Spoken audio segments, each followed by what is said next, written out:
ó lágbára ò Sefiu Alao náà ti dá sọ̀rọ̀ tó ń lọ láàrin àwọn olórin Fuji ó ní lóníkóńkó jábele kálukú lomi ṣe tiẹ̀ ó ní ọ̀rọ̀ ohun táwọn olórin Fuji tí wọ́n fi ń pègèdè tí wọ́n fi ń kọrin délé tó sì ní ó yàtọ̀ síra wọn gédéǹgbé pé kálukú báyìí ló ní ohun títí ẹ̀ tó ń lò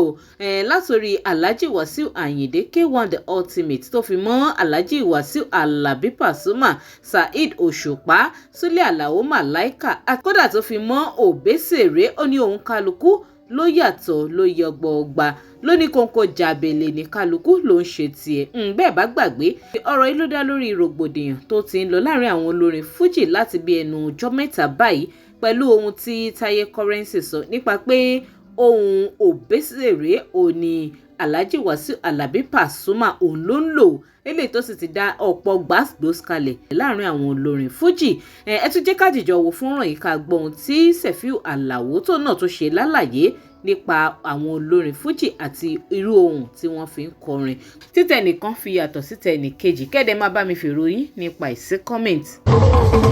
ọkọ̀ tó ní ká ìgbé wá sí ìlú olúwàyé ọ̀gá wa.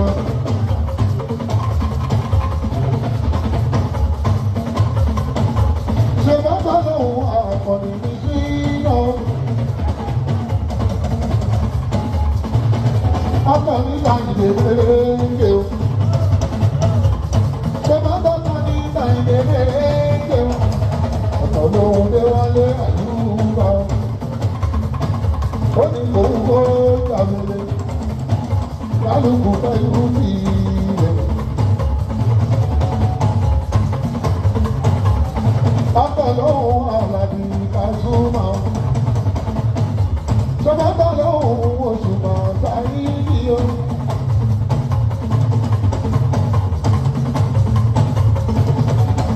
wọ́n sá Obesere ọ̀jọ̀gbọ́n ló wà o. Abẹ́malẹ́ òun Alao Malaika o.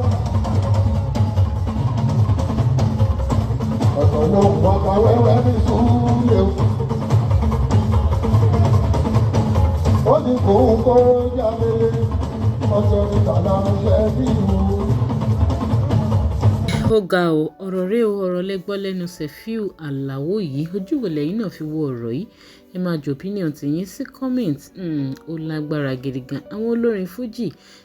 ọ̀rọ̀ wọn pẹ̀lú kọ́ṣà máa ní gbàgbós kọ́ máa ní fàǹfà ní gbogbo ìgbà bí wọn ò jà lórí ọ̀rọ̀ ipò wọn ò jà lórí ọ̀rọ̀ wípé èmi mo mọrin kọ jù ìwọ ò mọrin kọ tó mi Ọlọ́run kó ṣàánú kí lè rò tiyín ẹ máa bá mi jù sí comment ẹ má gbàgbé láti máa follow Digi Naija online tv lórí Facebook link tó wà ní comment section fídíò máa gbé yín lórí Facebook page wa lórí YouTube ẹ máa bá mi tẹ subscribe button tó wà lábẹ́ fọ́nrán ẹ máa like kẹsì máa share fídíò kó máa lọ káàkiri